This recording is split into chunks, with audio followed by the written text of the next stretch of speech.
75 साल से आरक्षण का व्यवस्था चल रही है। इस व्यवस्था के बाद भी इतनी घटिया जिंदगी चल रही है लोगों की, तो इससे क्या मतलब। मैं तो डंके का चोट लगाता हूँ, जब तक आरक्षण आप नहीं खत्म करेंगे लोगों को घटिया जिंदगी से मुक्ति नहीं मिलेगी। पीढ़ी दर पीढ़ी ऐसे उनका समाप्त हो जाएगा।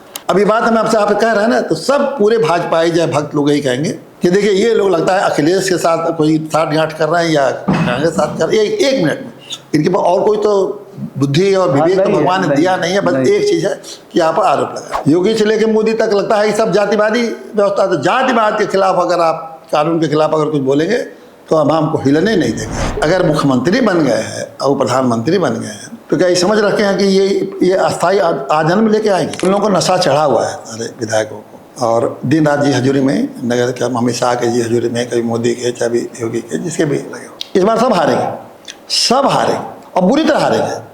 जमानतें भी जब्त हो सकती हैं। हम लोगों ने शुरुआत कर दी है। अब इनका राजनीतिक स्वार्थ नहीं पूरा होने देंगे, और इसलिए मैं कह रहा हूँ कि इस बार सब एक हो जाए 90% देश की जनता, और मोदी और योगी से भारत को मुक्ति कर दो। ये जो जातिवादी कानून खत्म करने के लिए जो जनसंपर्क अभियान 1 से लेकर 30 नवंबर तक चलेगा मेरा, देश भर के जितने यूट्यूबर हैं, भैया हम तो अकेले निकल रहे हैं क्योंकि सरकार अनुमति नहीं दी। तो आप लोग बस हमको रास्ते में मिल लीजिए, हमारे साथ तो मत चलिए, लेकिन जहाँ जहाँ रास्ते में अगर आप हाथ, मतलब आप भयभीत हैं इनसे, मतलब आदित्यनाथ योगी की सरकार से पूर्व न्यायाधीश चंद्रभूषण पांडे भयभीत हैं। जिले जिले में धरना प्रदर्शन, रैलियां, घेराव, यह सब तो खत्म हो गए। लोग डर के मारे परमिशन मांग नहीं रहे हैं, परमिशन मांगने के बाद भी मिल नहीं रहा है, और पुलिस खंगाल रही है कि इसका निकालो, कमी कहाँ है। जो वाक और अभिव्यक्ति की आज़ादी थी वह उत्तर प्रदेश में लगभग दम तोड़ रही है, क्योंकि अगर बात किया जाए जहाँ जहाँ धरना प्रदर्शन के स्थल थे, अब सुनसान, कोई चिल्लाता नहीं है। अभिव्यक्ति की आज़ादी थी, लोग चिल्ला करके अपना गुबार निकालते थे, लेकिन अफसोस हमारे साथ एक ऐसे सज्जन हैं जो विधिवेत्ता हैं, जज रहे हैं, और एक पार्टी है, नैतिक पार्टी, उसके राष्ट्रीय अध्यक्ष हैं। उन्होंने परमिशन मांगा कि हम जनसंपर्क करना चाहते हैं। जनसंपर्क पूरे प्रदेश में 75 जिलों में करेंगे, और यह जनसंपर्क है 1 सितंबर से 30 नवंबर तक। अनुमति नहीं मिली, जनसंपर्क की अनुमति। उन्होंने कहा हम कोई रैली नहीं करेंगे, कोई घेराव प्रदर्शन, ऐसा कुछ नहीं करेंगे, लाउडर भी नहीं लगाएंगे, लेकिन परमिशन नहीं मिला। कारण कि उन्होंने कहा जातिवादी कानूनों को खत्म करो। इन कानूनों ने देश का बड़ा नुकसान किया है। आरक्षण, जातिवादी कानून, यूजीसी, एससी एसटी इत्यादि को लेकर के हम जनजागरण करेंगे, संविधान की बात बताएंगे। तो योगी सरकार ने कहा हम परमिशन जनसंपर्क का भी नहीं देंगे। हमारे साथ हैं श्री चंद्रभूषण पांडे जी, सादर नमस्कार। स्वयं जज रहे हैं, और देखा जाए भारत परिषद एक सम्मानित संगठन है, उसके राष्ट्रीय अध्यक्ष हैं। राज्यपाल के लीगल एडवाइजर रहे आप कई बार। आपके समय में गवर्नर शासन लगा, वो भी आपने देखा, सरकार बनाया और फिर सरकार गिराया, बहुत चीज़ें रही, आपके हस्ताक्षर से ही यह सब होता था। अब आप अनुमति मांग रहे हैं जनसंपर्क के लिए कि साहब हम 75 जिलों में जनसंपर्क करेंगे, हम कोई जाम नहीं करेंगे, कोई घेराव नहीं करेंगे, लोगों से बातचीत करते हुए आगे निकलेंगे। तो परमिशन क्यों नहीं दिया, और आप हाई कोर्ट भी गए? देखो जी, मैं 1996 तक राजभवन में लीगल एडवाइजर था, जज रहा वगैरह जी।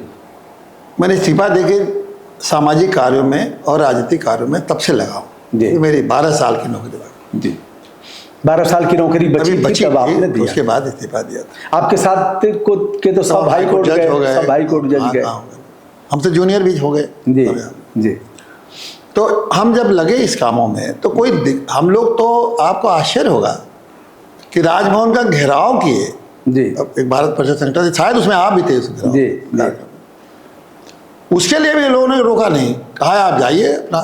हाँ, वहाँ एक सीमा तक उन्होंने कहा कि यहाँ तक नहीं जाएगा, और कोई परमिशन होगा लीजिए, तो उस सीमा तक आप नहीं जाएंगे, उसके आगे जाएंगे तो हम लोग जाने नहीं देंगे। लेकिन अब जानते हैं कि जब सैलाब चलता है तो सीमा तोड़ने में एक थोड़ा बहुत तोड़ा गया, पुलिस ने उसको डिस्पर्स कर दिया।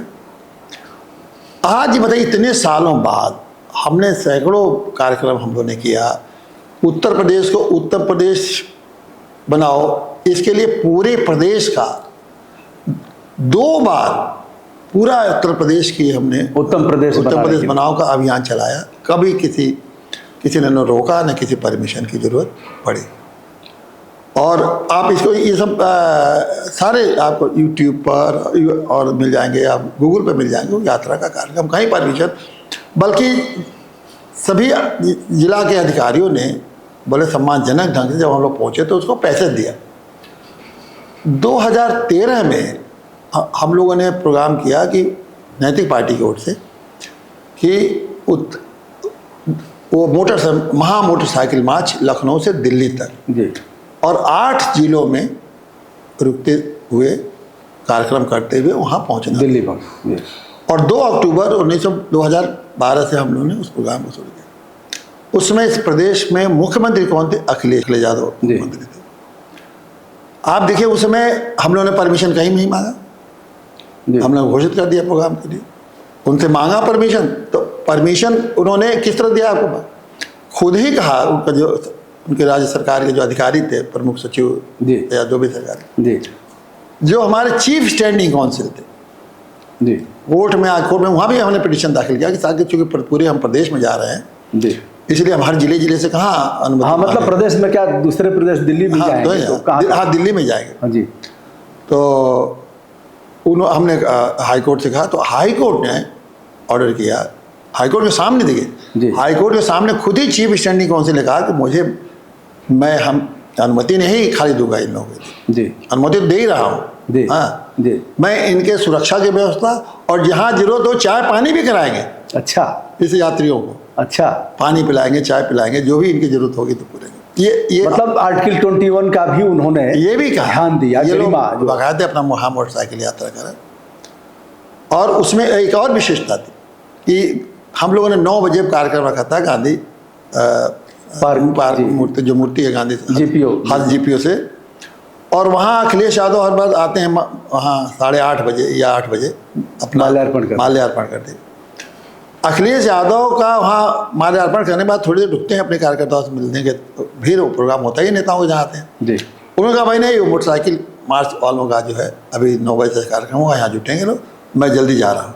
और वो आए, माल्यार्पण करके रुके नहीं और तुरंत चले गए। ये लोकतंत्र की एक गरिमा का और लोकतंत्र की मर्यादा का। अखिलेश यादव उस समय सीएम थे। हाँ। और आपके कार्यक्रम का सम्मान करते हुए उन्होंने जल्दी से माला पकड़ा करके कोर्ट में कहा कि हम इनको वो भी करेंगे।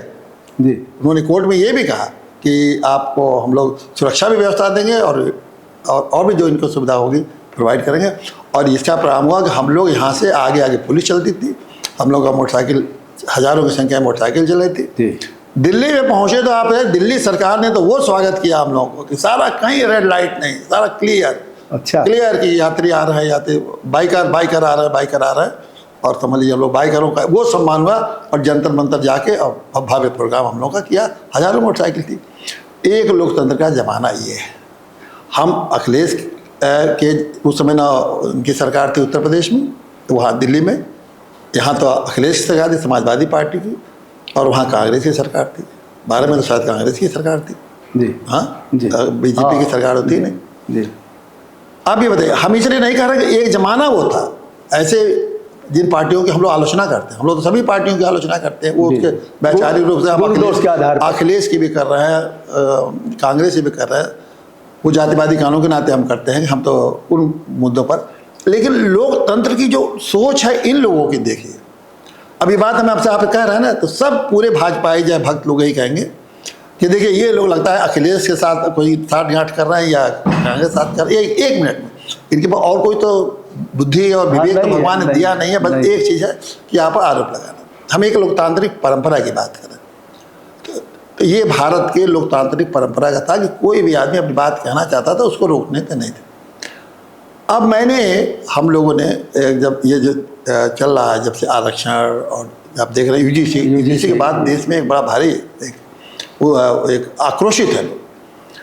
तो मैंने कहा कि भाई ये आक्रोश में लोग समझ नहीं पा रहे कि क्या इस कानून की क्या सच्चाई है और जाति का आरक्षण वगैरह क्या सच्चाई। तो मैंने कहा कि हम समझाएंगे लोग, हमको कोई किसी जाति विशेष के संगठन में रैली तो मैं कर नहीं रहा हूँ जी।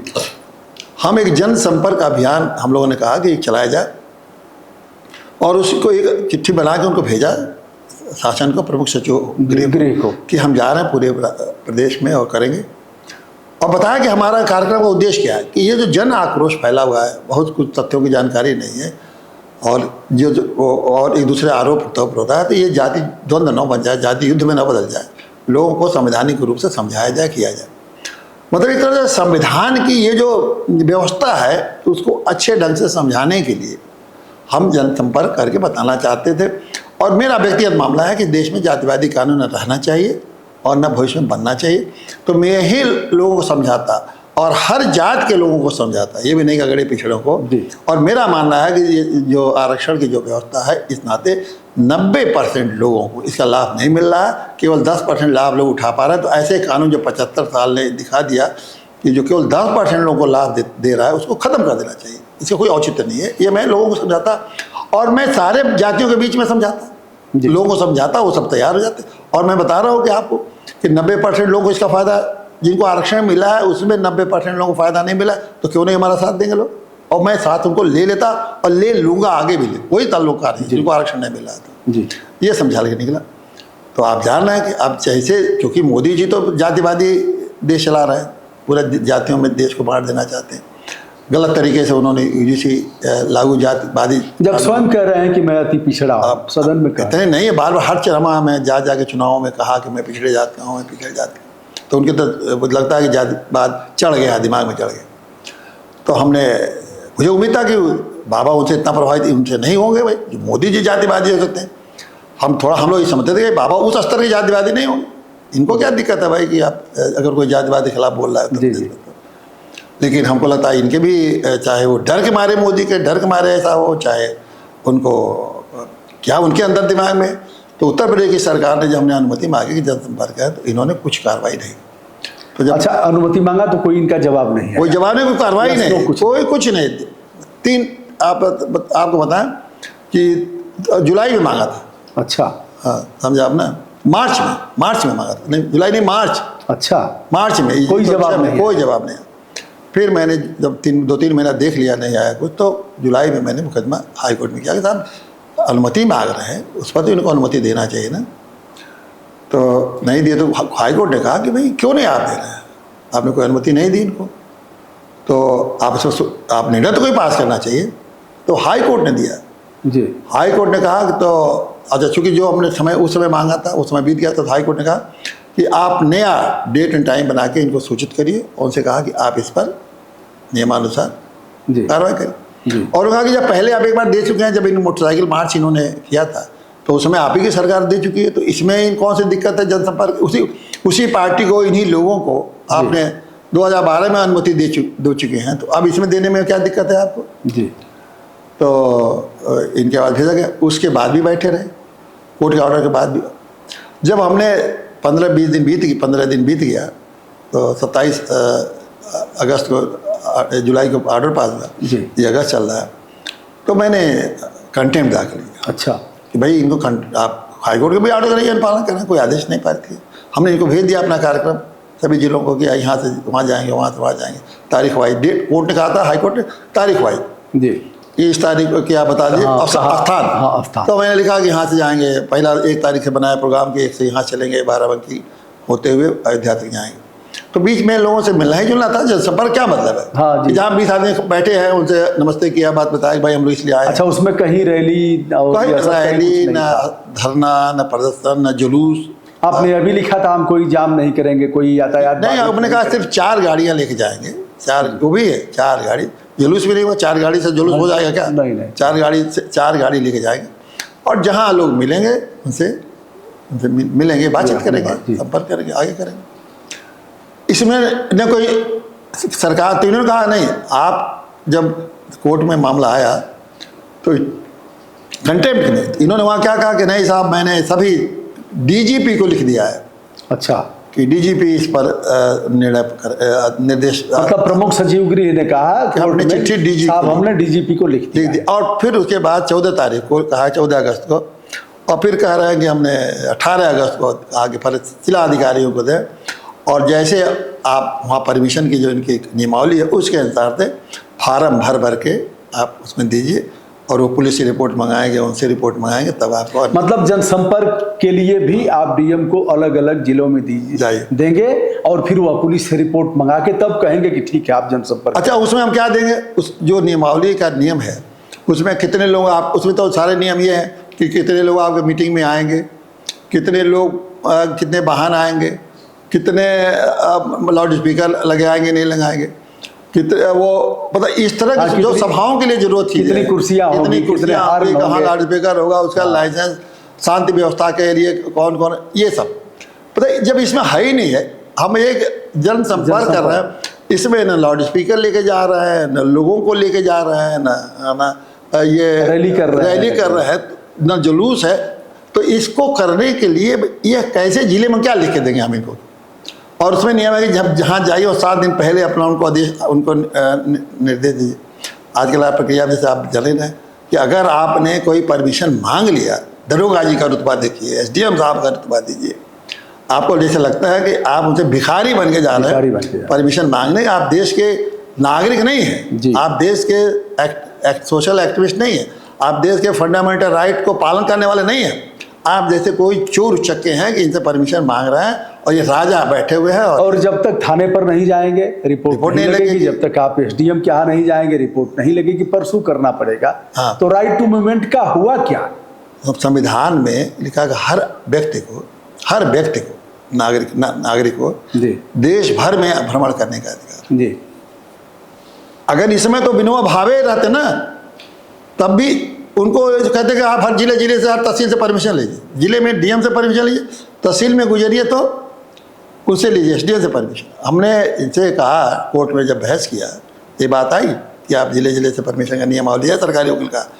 हमने कहा इसका मतलब ये है कि मैं जज के सामने बात हुई, तभी तो जज ने ऑर्डर किया कि कुछ नहीं कि प्रोग्राम लीजिए, कि इसका ही मतलब है कि मैं यहाँ से निकलूँ लखनऊ से, तो पहला तहसील कौन पड़ेगा? जो भी रास्ते में तहसील 2-3 तहसील, तो मान लीजिए 12 तो उसमें पहले एक सिधौली तहसील पड़ता है, पहले सिधौली के एसडीएम से परमिशन लें, फिर उसके बाद कुछ और तहसील पड़े उसमें परमिशन लें, फिर उसके बाद हम अयोध्या पहुँचे, मतलब 10-12 परमिशन लेके तब। और ये अभी बताएं कि इतने समय में ही हम निकल लेंगे। उसी समय टाइम और जगह और कितने लोग, और हर जगह कहीं लोग अगर हट जाएं, कम हो जाएं, ज़्यादा हो जाएं, तो उनकी रैली भी आपको, मतलब ये सरकार का आप कभी कल्पना कर सकते हैं कि ये प्रदेश में एक संवैधानिक सरकार चल रहा है, और ये जो इनका प्रमुख सचिव है, हम पता नहीं किस स्तर के ज्ञान रखने वाले प्रमुख सचिव है। मुझे तो आश्चर्य होता है कि पहले यही सरकार, उत्तर प्रदेश सरकार, पहले की सोच और आज के सोच में आप, और ये बाबा को तो साथ ये उनको समझना चाहिए, अगर ऐसे प्रमुख सचिव रखें तो उनको तुरंत हटाना चाहिए कि भाई ये तो तुम प्रॉपर उद्देश्य तो, या नहीं तो सीधे निर्णय करके हिम्मत होती तो कह देते कि हम नहीं देंगे आपको कानून, तो हम जो भी कार्रवाई करते। अब इन्होंने इस चीज़ के जब कंटेम्प्ट में मैटर गया जी, तो कंटेम्प्ट जानते हैं क्या क्या, तब यही इन्होंने कहा कि कोर्ट ने कहा ऐसा नहीं होगा, पहले आप दे चुके हैं तो अब क्या करेंगे जी। तो उसके बाद 5-6 पेज का ऑर्डर इन्होंने बताई, एक मामूली जनसंपर्क अभियान के लिए, और ये आदेश भी आपके सामने है, देखिए इतना लंबा चौड़ा, इतना मोटा, तो मान लीजिए पोथा इन्होंने हमको पकड़ाया है, हमारे इस अभियान जनता को जाना, इतना मोटा पोथा जी, और 5-7 पेज का तो ऑर्डर है, समझ लीजिए, समझे आप ना। तो अब ठीक है, ये आदेश, और करना है जनसंपर्क, न लाउडर, कुछ नहीं, लाउडर न मीटिंग, न सभा, न ये आंदोलन, कुछ तो नहीं करना है हमको, लोगों से मिलना है, जुलना है, बात करना है। तो खैर इस आदेश को तो मैं पूरा हाईकोर्ट में चुनौती दूंगा कि ये देखिए, ये है संविधान। इनको ये पता ही नहीं है कि हमको मौलिक कर्तव्य भी है जी, और मौलिक कर्तव्य संविधान का सम्मान करना, और जो बात मैं कह रहा हूँ वो संविधान के ही आधार पर कहने, लोगों को जाके समझाने की बात कर रहा, ताकि लोगों में जाति द्वेष न बढ़े। लेकिन नहीं, ये समझ रहे हैं कि कहीं ऐसा हो, क्योंकि इन तो जातिवादी हैं, तो योगी से लेकर मोदी तक लगता है कि सब जातिवादी व्यवस्था। तो जातिवाद के खिलाफ अगर आप, कानून के खिलाफ अगर कुछ बोलेंगे तो हम हमको हिलने नहीं देंगे आपको, यही तो हुआ ना जी। तो इसीलिए इन्होंने, नहीं तो आप बताइए, अगर संविधान की बात कहीं कर, हम क्या जाके वहाँ 8 दिन का मोटरसाइकिल यात्रा के लिए कितनी अच्छे ढंग से हम लोग गए, और सरकार ने इतनी सुविधा दी सरकार को उस समय के धन्यवाद देता हूँ। कहीं कोई हम लोग को दिक्कत नहीं हुई, वो अपनी बात भी कह के आया और राष्ट्रपति भवन से आया मेमोरेंडम लेने के लिए। देखिए जब हम पहुँचे और दिल्ली सरकार, यही सरकार, दिल्ली सरकार ने कि भाई कट जा रहा है सारा, आप कल्पना कर सकते हैं जैसे हम लोग दिल्ली के बॉर्डर पर पहुँचे, वहाँ से पूरा का पूरा सब लाइन क्लियर, कहीं दिल्ली जैसे बड़े शहर में हम बने। तो ये है जो हम चैलेंज करेंगे। लेकिन आप ये बताइए कि अगर हम इनके मुद्दे के खिलाफ, मतलब खिलाफ भी नहीं हम कर रहे थे, इनके मुद्दे के खिलाफ कोई भी अगर बोले तो अगर आप उसके खिलाफ कार्रवाई करेंगे तो ये अनुमति नहीं देंगे। आज मतलब इनके अगर मुख्यमंत्री बन गए हैं और प्रधानमंत्री बन गए हैं तो क्या ये समझ रखे हैं कि ये अस्थायी आजन्म लेके आएंगे? हाँ। और अच्छा, इनको रोका जाता था जब आदित्यनाथ योगी, तो ये रोते थे, बताते थे कि देखिए हमको जाने नहीं दिया गया, जबकि लाओ लश्कर के साथ थे, इनके साथ यह था कि रैली भी करेंगे, घेराव भी करेंगे। आपके साथ तो ऐसा कुछ नहीं है। अरे हम कौन से हमारे साथ आदमी, आप हमने जब कह दिया कि हम 4 गाड़ी में जाए, कितने आदमी जाते हैं? 20 आदमी। जी हाँ जी। 4 गाड़ियों से नहीं जा सकते। आप यही पूछते हैं कि भाई 4 गाड़ी नहीं, कितनी गाड़ी जाएगी? आप यह कंडीशन लगा देते कि भाई आप जनसंपर्क कर रहे हैं, आप कहीं वो रैली नहीं करेंगे। हम तो लिख ही चुके हैं। हाँ, लिख ही चुके। और ये भी लिखा है कि शांतिपूर्ण ढंग से करेंगे, कोई यातायात बाधित नहीं होगा, हमारे कोई यातायात बाधा नहीं होगा। तो ये लगा देते ना कि जो आप इसका अनुपालन करिए, आपने कही। अब आप बताइए कि दिक्कत क्या है, क्यों मैंने ऐसा किया, इनसे मांगा अनुमति। इसलिए मांगा कि इनके जो सिपाहियों का और दरोगाओं का और इनके जो लोकल स्तर के नेताओं का अच्छा है, ये आए हैं जातिवादी कानून कर, मोदी जी के खिलाफ वाला ये आंदोलन चला रहे हैं जी। हाँ, योगी जी के खिलाफ आंदोलन, लाओ परमिशन दिखाओ। मैंने जज के सामने बहस किया, हमने कहा क्यों मैं मांग रहा हूँ परमिशन? जज ने कहा कि आपको परमिशन क्या जरूरत है? कोर्ट की बात बता रहा हूँ, क्या आपके परमिशन जरूरत है इसमें? आप जाइए अपना जनसंपर्क करिए।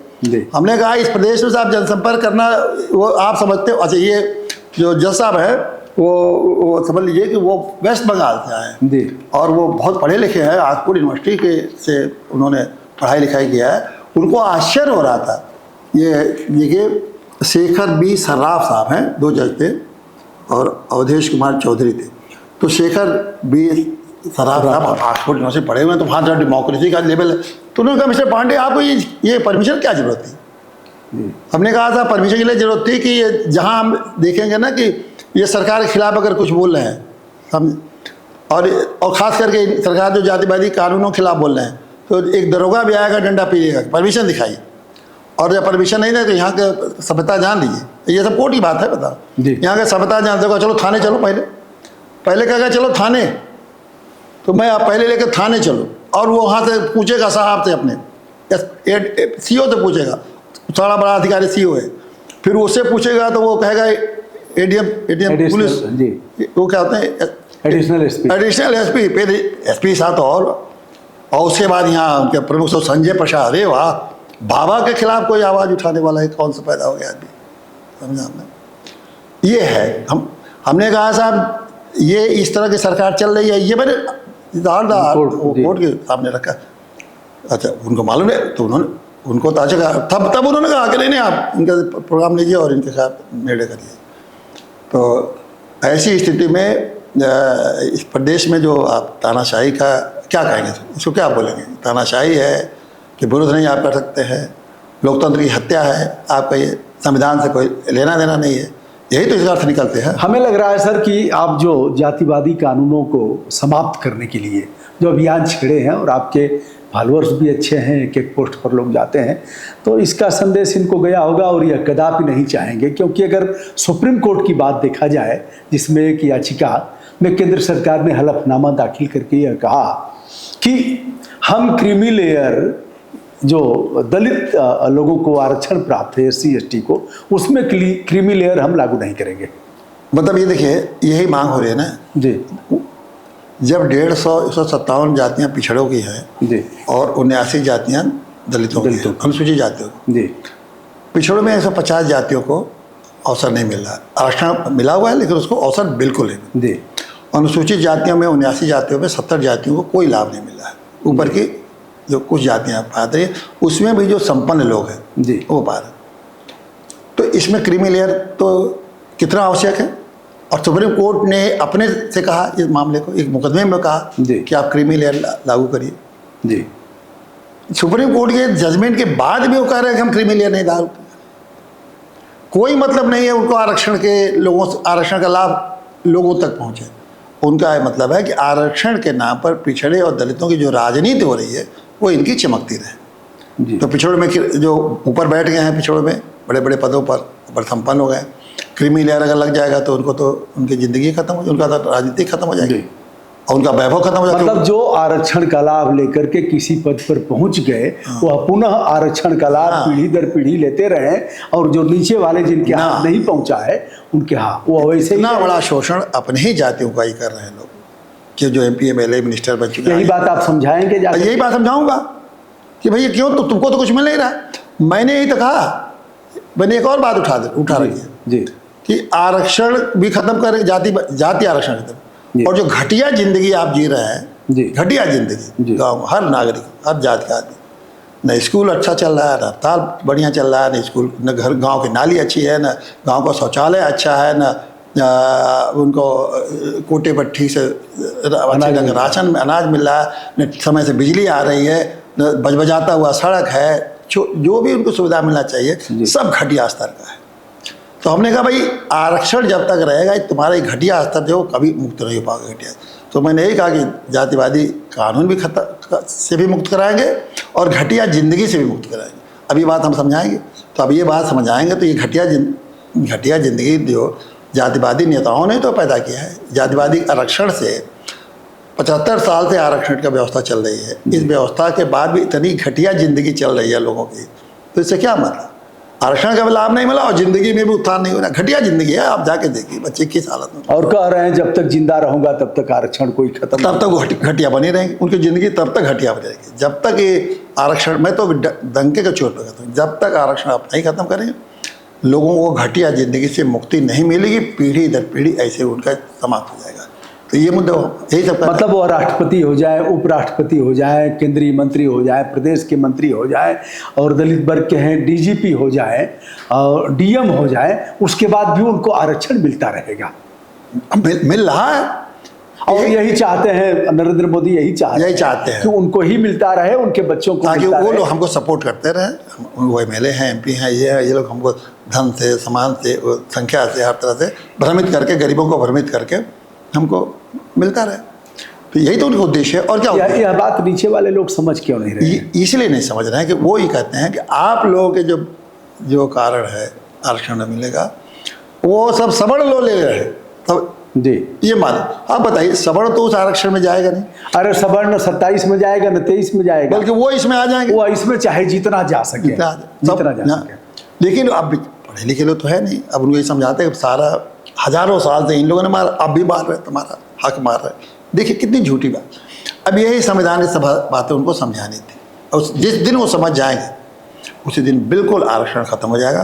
फिर वो ज़िंदगी के बारे में सोचते, जो आर्टिकल 21 बार और जब ज़िंदगी के बारे में अच्छा हाई क्लास का स्कूल चाहिए, हाई क्लास का अस्पताल चाहिए, हाई स्कूल की सड़कें चाहिए, 24 घंटा बिजली चाहिए, हमारे बच्चों के लिए स्वास्थ्य की सुविधा, वृद्धाओं के लिए पेंशन चाहिए, बूढ़े लोगों के लिए पेंशन चाहिए, अच्छे आवास चाहिए। क्या वो उस आवास में रहने लायक है? नहीं है, एक कमरे का, आधा कमरे का, कोई गरिमा कोई जिंदगी नरक जैसी जी रही है, कोई चीज़ नहीं है।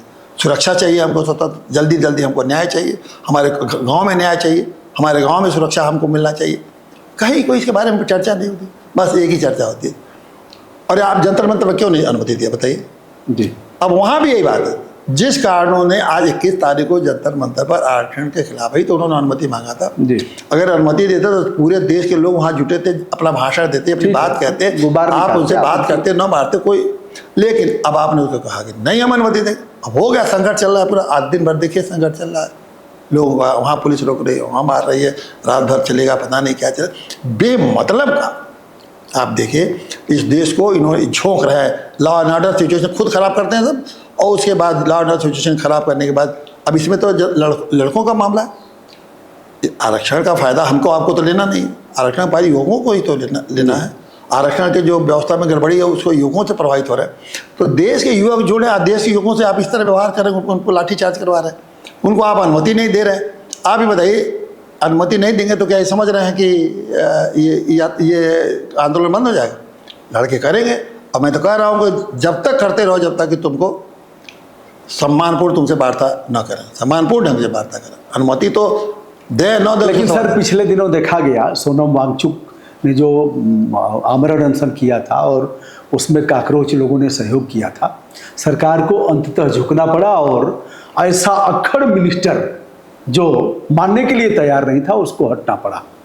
बहरहाल अलग बात है कि मकर द्वार पर उसका स्वागत भी हुआ, जय जयकार भी हुआ। तो क्या यह लग रहा है कि मोदी पीछे हट करके, उस आंदोलन से पीछे हट करके जिस तरह से ऐसा निर्णय लिए, वो तो आगे वह घुटना टेकेंगे? दुबे जी, वो तो प्रायोजित था जी, वो आंदोलन को तो मानते हैं प्रायोजित था। अगर आप हवाई जहाज से उतर रहा है, सीधे थाने पहुंच रहा है, उसको आप पकड़ा दे रहे हैं और हमसे कह रहे हैं कि हफ्ते भर में आपको परमिशन, पहले फार्म भरिए, 1 हफ्ता में आपको दिया जाएगा। हाँ, कई महीना पहले आपने दिया और नहीं हो रहा है। तो इसलिए अब वहाँ जो है पकड़ा रहे हैं अनुमति कि जाइए साहब बैठिए।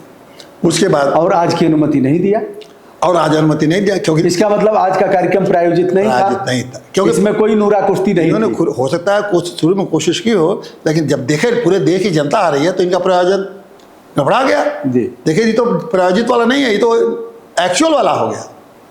तो जब एक्चुअल वाला हो गया तो उन्होंने कहा कि हम नहीं देंगे, है ना।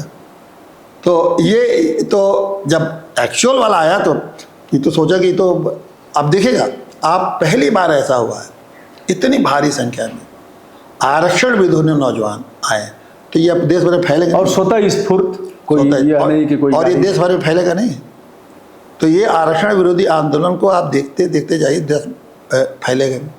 और जहाँ तक मुझे एक तो बुझा लीजिए, जहाँ तक हमारे जनसंपर्क को आपने अनुमति नहीं दी ना, तो क्या मैं जनसंपर्क नहीं करूँगा? क्यों नहीं करेंगे? हाँ, अच्छा, हाँ आप करेंगे क्या? हाँ, चलिए अब आप फिर जाएंगे हाई कोर्ट, यह प्रक्रिया चलती रहेगी, फिर जवाब देंगे, फिर कंटेम्प्ट होगा और उनको पता है कि कुछ होना नहीं है। हाई कोर्ट भी अगर एक्शन लेता है ऐसे मामलों में, बढ़िया से करता है कुछ, तो यह डर जाते, ये जानते हैं कि कुछ होना है नहीं, फिर आप क्या करेंगे? देखिए हाई कोर्ट में तो मैं इसलिए जाऊँगा, अपने लिए नहीं, अनुमति के लिए नहीं, इसलिए जाऊँगा कि एक नागरिक के अधिकार को जो है मिला हुआ है, उस नागरिक अधिकार को हाई कोर्ट से मैं स्थापित कराऊंगा। मैं इस आदेश को चुनौती दूंगा कि ये पहले भी तो आप ही की याचिका पर जो आदेश हुआ था, आप ही की याचिका, अब उसके बाद शासन ने आदेश पारित किया, तो मैं दिखाऊंगा कि शासन को अधिकार नहीं है इस तरह के आदेश पारित कर। वो तो मैं जाऊँगा, बार बार जाऊँगा, जब तक कि नागरिक अधिकारों को मैं स्थापित नहीं करेंगे। ये नागरिक अधिकारों का आदत है। जहाँ तक जनसंपर्क है, आपने ये कह दिया कि नैतिक पार्टी जनसंपर्क नहीं करेगी, ठीक है, नैतिक पार्टी की तरफ से था कि हम लोग जाएंगे, तो मैं अकेले जाऊंगा जनसंपर्क। मैं 1 तारीख को निकलूंगा जनसंपर्क करने के लिए, और जनसंपर्क में रास्ते में जो लोग मिलेंगे ही, जिसको जो मिलेंगे उनसे बात करूँगा, देखें कहाँ रुकते हैं। जितने बार रोकेंगे उतने बार रुकूंगा, फिर शुरू करूँगा, जितने बार रोकेंगे। अब देखें कि मेरा ये जो जातिवादी कानून ख़त्म करने के लिए जो जनसंपर्क अभियान 1 से लेकर 30 नवंबर तक चलेगा मेरा, मैं निकलूँगा, जाऊँगा, रोकें तो रोकें, या मैं तो कहूँ रोक सके तो रोकें, हमको जेल भेजना हो तो जेल भेजें। वो कहेंगे लोग बाधा पैदा कर रहे हैं, हाँ, वजह से तो बंद करें, शांति हो रही है, फिर छोड़ेंगे, फिर अभियान चलेगा, फिर छोड़ेंगे। क्योंकि ये भी एक जनसंपर्क अभियान इसलिए नहीं है कि किसी व्यक्तिगत स्वार्थ के लिए तो है नहीं, जो संविधान ने हमको अधिकार दिया है उस अधिकार का प्रयोग करेंगे नहीं करेंगे। तो मैं पहले से निकल रहा हूँ। वो कहेंगे भड़का रहे हैं आप, अशांति पैदा कर रहे हैं, उसको वीडियो रिकॉर्डिंग करेंगे ना, कुछ कहेंगे ना। हम अगर संवैधानिक बात मैं कहूँगा, नहीं आप कहेंगे देखो दलितों तुम्हें लाभ नहीं मिल रहा है इसका, और जो आरक्षण का लाभ है वो ऊपर वाले ही ले रहे हैं, इसलिए लड़ो, निकलो, आंदोलन करो, जंग करो और छीन लो। तो इसमें कौन सा कानून का उल्लंघन है? इसमें इसी कानून, गांधी जी ने कहा क्विट इंडिया, अंग्रेजों भारत छोड़ो, तो कौन सा इसमें उल्लंघन था? तो अगर आपको लगता है कि मैं दलितों से संवाद न करूं, यही लगेगा ना कि दलितों से संवाद न करें, तो लोगों से आप संवाद। दलित नेता कहेंगे कि साहब अब तक तो आपने हमारा हक मारा, अब तक हमको जो जीने का अधिकार था सम्मान के साथ आपने जीने नहीं दिया, हमको शोषण हमारे साथ किया, मंदिरों में प्रवेश नहीं करने दिया, और हमारी जो गरिमा थी वो तार तार होती रही। अब हमारी चिंता आपको क्यों सता रही है? हमारी उनकी चिंता नहीं चला रही है। आप ये बताइए, एक उदाहरण दे रहा हूँ। हमको तो सारे लोगों की चिंता करनी है, हर नागरिक होने के नाते हर नागरिक की चिंता करनी है, ये है संवैधानिक दायित्व। हाँ, संवैधानिक दायित्व है। लेकिन एक बात बताइए, एक उदाहरण मैं दे रहा हूँ। एक है स्कूल में, अच्छे स्कूल में, मैं मान के बहुत अच्छे स्कूल में 2 बच्चे पढ़ रहे हैं। एक बच्चा मर्सिडीज से आ रहा है और एक लड़का मान लिया मेट्रो से आ रहा है। मेट्रो वाला लड़का 90% पा रहा है, और जो लड़का मर्सिडीज आ रहा है उसके पिता बहुत बड़े IAS अफसर हो या मंत्री हो या कुछ, उसको 30% नंबर मिला है जी, और इसको 90% मिल रहा है। 90% वाले को नो एडमिशन अच्छे कॉलेज में मिलेगा और ना उसको नौकरी मिलेगी, और इनको 30% वाले को खटक से मिल जाएगी। वो लड़का जिसको जन जी आप कर रहे हैं, वो युवा आज का जन जी, इस बात कैसे आप जस्टिफाई कर सकते हो? कैसे मान लेगा आपका कि वो तो जानता भी नहीं कि गरीबी क्या होती है, जातिवाद क्या होता है, आरक्षण क्या होता है। ये तो गाँव रह रहे हैं, मान लीजिए हम तो ऐसे बच्चे की बात करें, दिल्ली लखनऊ महानगरों में रहते हैं, उसको आप कैसे समझा सकते हैं? हम मान सकते हैं क्योंकि हम लोगों ने गाँव हम समझाएंगे, सनातन से समझाएंगे। तो कैसे ना वो सनातन जमन रहा है, ना अपने पूर्वजों की बात जान रहा है, ना वो कुछ भी नहीं जान रहा है। वो जान रहा है कि हम लोग दोस्त हैं, पढ़ रहे हैं, लिख रहे हैं। उसको हिंदू मुस्लिम समझाएंगे, उसको हिंदू मुस्लिम में नहीं पता है कि क्या है। वो तो लड़का ऐसा है जो साथ है, सारे दोनों दोस्त पढ़ रहे हैं, उसको ये समझ में नहीं आ रहा है कि यार ये 30 नंबर पा के कैसे हमसे आगे बढ़ सकता है। कैसे समझा देंगे आप उसे? इस सवाल का जवाब अगर नहीं खोजा गया इस देश में, तो इस देश को अब ये मोदी योगी नहीं चला पाएंगे। मैं गारंटी से बात कर रहा हूँ, नहीं चला पाएंगे। चाहे जो भी, इन युवकों को आप नियंत्रित नहीं कर सकते। इसलिए ज़रूरी है कि आप इसकी आरक्षण के व्यवस्था को ख़त्म करिए। और क्यों नहीं, आप क्या झिझक है भाई? बेहतर से बेहतर, वो हमारे बच्चे नहीं है क्या? एक दलित हमारा बच्चा नहीं, उसको हम अगर जिस दिन आप समझें, हम लरोटे जैसे स्कूल में हम दलित बच्चियों को पढ़ाएंगे तो कितना गर्व वो महसूस करेगी। हाँ, जैसे मान लीजिए हॉस्पिटल की सुविधा है, मेदांता जैसे हॉस्पिटल में हमारे एक दलित आदमी अपनी दवाई कराएगा निःशुल्क, उसको गर्व नहीं होगा? ये हमारी सरकार में इस पर क्यों नहीं ध्यान दे रहे हैं भाई? जब जान है कि आरक्षण से हम 90% लोगों को फ़ायदा नहीं दे पा रहे, ना अच्छा अस्पताल दे पा रहे हैं, ना अच्छी स्कूल दे पा रहे हैं, तो क्यों बार बार उसको आप क्या कहना चाहते हैं? सिवाय राजनीति के अलावा तो इसका कोई और चीज़ तो लाभ दिख नहीं रहा। तो इसलिए मैं आपको निमंत्रित करूँगा कि आप भी हमारे तो उन्होंने भाई हमारे जुलूस तो निकलेंगे नहीं, हम तो अकेले निकलेंगे, तो उसमें तो नहीं, लेकिन रास्ते में तो मिल सकते हैं ना, कि रास्ते में नहीं मिल सकते भाई। रास्ते में कोई जा रहा है तो आप तो रोक के मिल जाते हैं। तो मैं यही चाहूँगा कि हमको रोक के आप मिलिए। हाँ, सभी से कहूँगा, देश भर के जितने यूट्यूबर हैं, भैया हम तो अकेले निकल रहे हैं क्योंकि सरकार अनुमति नहीं दी है, तो आप लोग बस हमको रास्ते में मिल लीजिए, हमारे साथ तो मत चलिए, लेकिन जहाँ जहाँ रास्ते में अगर आप मतलब आप भयभीत हैं इनसे, मतलब आदित्यनाथ योगी की सरकार से पूर्व न्यायाधीश चंद्रभूषण पांडे भयभीत हैं? मैं भयभीत नहीं हूँ, मैं चुनौती दे रहा हूँ। देखो अकेले निकल रहे हैं, विनोबा भावे निकले थे ना अकेले, तो भयभीत चुनौती दे रहा हूँ, देखो मैं अकेले निकल रहा हूँ, और रोकना हो तो रोक लो, ये समझ लो। और ये जान लो, तुम्हारे किसी भी जेल भेजने से लेके टॉर्चर करने से लेके किसी चीज़ से डरने वाला नहीं हो, क्योंकि तुमने कानून की हत्या की है, संविधान की हत्या कर रहे हो, तुम अहंकार में डूबे हुए हो, तुम्हारे अधिकारी तुमको सही सलाह नहीं दे रहे हैं। और 27 का चुनाव है, यही चुनौती जो 27 चुनाव आएगा, ये देखिए, ये चुनौती किस तरह से लोगों के मनों में उतरेगा, और इनका यहाँ सफाया होगा बीजेपी और योगी और मोदी सबका सफाया हो जाएगा उत्तर प्रदेश। देख लीजिएगा, ये जो मैं आपको आज चुनौती देकर जा रहा हूँ, देखिए ये सच होगा ही साबित होगा। अब ब्राह्मण विधायकों ने एक मीटिंग किया था, बाटी चोखा खाए थे लोग एक साथ, अपना हाल चाल किए थे। पंकज चौधरी हैं प्रदेश के अध्यक्ष, उन्होंने एक नोटिस जारी किया था और कहा खबरदार यदि मीटिंग किया, सभी डरे हुए हैं, सभी भयभीत हैं, टिकट भी कट सकता है, तो टिकट काट भी सकते हैं। इसको किस रूप से आप देख रहे हैं? देखिए, इस समय तो जो हम लोगों ने ब्राह्मणों के जगाने का भी काम कर रहे हैं, और देखिए एक बात हम आरोप नहीं, ब्राह्मण को जगाने का, ब्राह्मण सो रहा है। ब्राह्मण सो नहीं रहा है। हाँ। जगाने का किस में दो तरह के जवाब होते हैं जी कि जैसे आपको नशे में नशा दे दिया जाए जी, तो आप क्या हो जाते हैं, मस्त हो जाते हैं, मस्त होकर पड़े कुछ और जाते हैं, ध्यान नहीं रहा। ध्यान नहीं आता।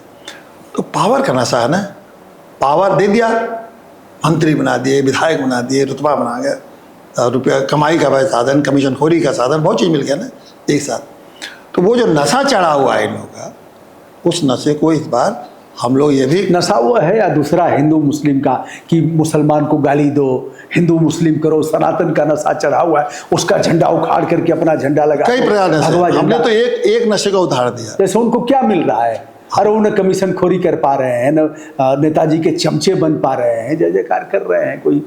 तो हम तो कहा कि एक नशा बताया मैंने, जैसे अभी आप सोचोगे 2 4 5 नशे और आ जाएंगे। जी, तो उन लोगों को नशा चढ़ा हुआ है सारे विधायकों को, और दिन रात जी हजूरी में, नगर के अमित शाह के जी हजूरी में, कभी मोदी के, चाहे भी योगी के, जिसके भी लगे हो। इस बार सब हारेंगे, सब हारेंगे, क्योंकि इस देश भर में आप देखिए, और बुरी तरह हारेंगे, जमानतें भी जब्त हो सकती है, एक आध तो भले जीत जाएंगे। क्या पता टिकट ही ना मिले, टिकट? इसलिए ना मिले कि आगे से और कोई आवाज नहीं उठे। नहीं तो टिकट देंगे तो फिर दूसरे ब्राह्मणों को देंगे, वो भी हारेगा। जी, जैसे इन्होंने एक ब्राह्मण, जैसे मध्य प्रदेश में एक ब्राह्मण को टिकट नहीं दिया, दूसरे ब्राह्मणों को दिया, हार गया। तो ये इनका दाव नहीं चलेगा, क्योंकि इनके पास 40-45 विधायक हैं ब्राह्मण। अब इनका टिकट काटेंगे, उसके बाद दूसरे को देंगे, वो भी हारेगा। क्योंकि ये कोई भी ब्राह्मण इस समय जब देश भर में जातिवादी कानूनों के खिलाफ एक माहौल बना हुआ है, तो तुमको नहीं कहना चाहिए कि देश में जातिवादी कानून से जाति विद्वेष फैल रहा और पूरा समाज छिन्न भिन्न हो रहा है, इसको रोकिए आप। या कुछ लोग कहते इतना तो कहते समीक्षा करिए, जी, कुछ कहा इन्होंने, कहीं बोला, किसी विधायक ने बोला, बल्कि पिछले बार कुछ विधायक बोले थे, इस बार उनको टिकट काट दिया, तो कोई नहीं बोला।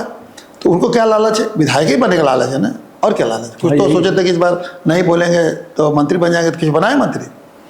तो सिवाय विधायक, तो विधायक बनने के लिए मतलब अपना, जैसे मोदी जी प्रधानमंत्री जातिवादी कानून लड़ रहा था कि आजीवन प्रधानमंत्री बने, तो और ये लोग लालच है कि हम फिर से दोबारा टिकट पा जाएंगे, विधायक बन जाएंगे।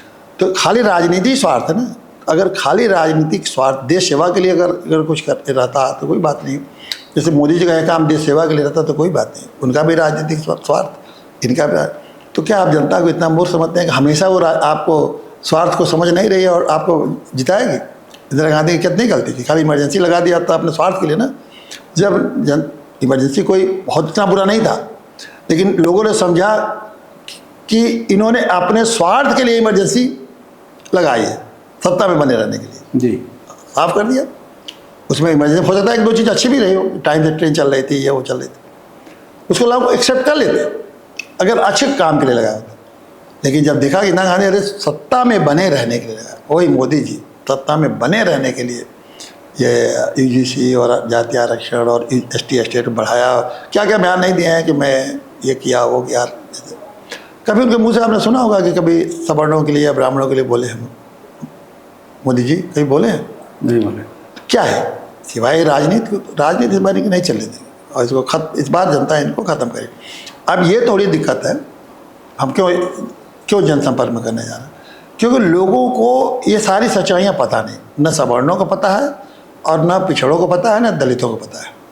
ये सवर्णों को भी बताएंगे, दलितों को भी बताएंगे और उनको भी बताएंगे। मैं जहाँ जाता हूँ तो मैं खाली किसी ब्राह्मण सम्मेलन में नहीं जाता हूँ, मैं जहाँ जाता हूँ गांव में जाता हूँ, गांव में मीटिंग करता हूँ, बात करता हूँ, संपर्क करता हूँ।